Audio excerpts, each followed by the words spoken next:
নরেন্দ্র মোদী প্রধানমন্ত্রী রাজনীতির সভায় গিয়ে বলছে আমার মেরা রগ রগ মে মেরা সিন্দুর ভরা হয়। কোনো মানুষের কি পুলিশের বর্দির ওপরে একদম সিন্দুর পরিয়ে দিয়েছে মহিলারা।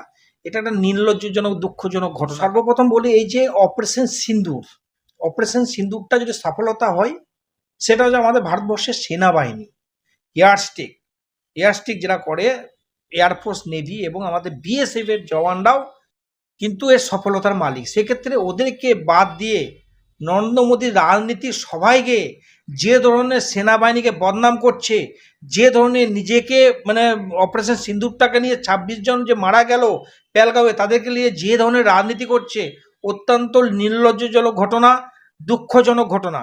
আপনারা জানেন যে হিজবুল মুজাহিদ্দিন এবং যে ক্যাম্প উড়িয়ে দিয়েছে, ৯টা ক্যাম্প উড়ানো হয়েছে, সেটা আর্মি থেকে প্রেস কনফারেন্স করা হয়েছিল এবং সেটা সত্যটাকে কিন্তু বলা হয়েছে। সেই যে নামকরণ হয়েছে অপারেশন সিন্দুর, নরেন্দ্র মোদী প্রধানমন্ত্রীর রাজনীতির সভায় গিয়ে বলছে আমার মেরা রগ রগ মে মেরা সিন্দুর ভরা হয়। কোনো মানুষের কি ভিতরে সিঁদুর থাকে?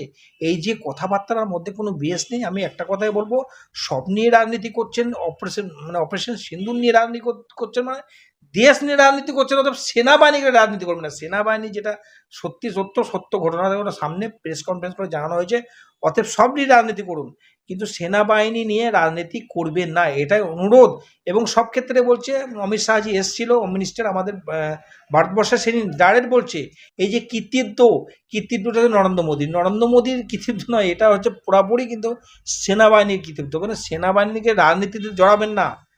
মানে পলিটিক্যাল সবাই এসে, রাজনীতির সবাই এসে এই ধরনের ঘৃণার বক্তব্য আমি কোনোদিনই মানতে পারছি না। অপারেশন সিন্দুর হয়েছে, আমাদের নামকরণ করা হয়েছে, আমাদের এইটুকু বলা হয়েছে যে ২৬ জন যারা বেছে বেছে হিন্দুদেরকে মারা হয়েছে। এই ধরনের কথা দেখবেন, যে ধরনের ব্যাপার হলো সেটাকে নিয়ে হিন্দুদেরকে নিয়ে দিয়ে, তারপর আর একটা জিনিস দেখলাম, দেখুন বললো নাকি প্রতিটা ঘরে ঘরে সিন্দুর দিয়ে বেড়াবে। এই ধরনের আমরা দেখলাম বাংলাতেও বেশ কিছু জায়গায় পুলিশ থেকে শুরু করে সাধারণ মহিলাদের সিঁদুর পরিয়ে দিচ্ছেন বিজেপির কর্মীরা, কি বলবেন? দেখুন, বাংলাতে এসে দেখলাম এই চুঁচুড়াতে, বাংলাতে দেখা গেল যে চুঁচুড়াতে ওখানে ডাইরেক্ট পুলিশের বর্দির ওপরে একদম সিঁদুর পরিয়ে দিয়েছে মহিলারা।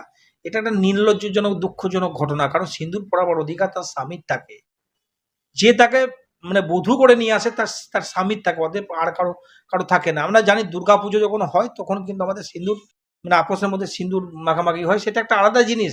এবং দেখুন রং খেলা, হোলি যখন হয়, আমাদের দোল উৎসব যেটা বলে, সেই ক্ষেত্রে দেখবেন যে যারা পুলিশ এবং সেনাবাহিনী তাদেরকে বর্দিতে কোনো রং দেয় না। কেন দেয় না? কারণ বর্দিটা একটা ইজ্জত দেয়। এরা দেশের বর্দিকে, যারা ড্রেস, পুলিশ সেনাদেরকে ইজ্জত করছে না, কারণ তারা কি এই সিঁদুর নিয়ে ছিনিমিনি খেলছে। এই সিঁদুরের জবাব কিন্তু 2026-এ বাংলাতেও দেবে এবং পুরা ভারতবর্ষ যেটা সামনের যে ইলেকশন আছে, লোকসভা ইলেকশন আছে, এর কিন্তু প্রতিদান আমাকে দিতে দেবেন। আপনারা জানেন পুলওয়ামা অ্যাটাক হয়েছিল, আজ আমি আওয়াজ তুলেছিলাম, আজ পর্যন্ত না কোনো ইনকোয়ারি আছে না কিছু আছে।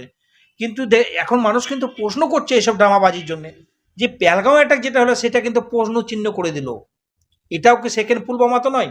এই যে পরিস্থিতি, অপারেশন সিন্দুরটাকে নিয়ে রাজনীতি করবেন না, এই ধরনের কুলুচিত করবেন না, এই ধরনের বদনাম করবেন না, অর্থাৎ সিন্দুরটাকে নিয়ে রং মানে হোলি রঙে রঙাবেন না। এবং এই যে সিন্দুরটাকে নিয়ে পুরোপুরি রাজনীতি, সিন্দুর মানে একটা শুদ্ধ, একটা পবিত্র জিনিস, পবিত্র যাকে বলা যায়, সেটাকে নিয়ে আপনারা রাজনীতি করছেন। অতএব এই ধরনের রাজনীতি করা আমি কোনো মতেই কাম্য মনে করি না।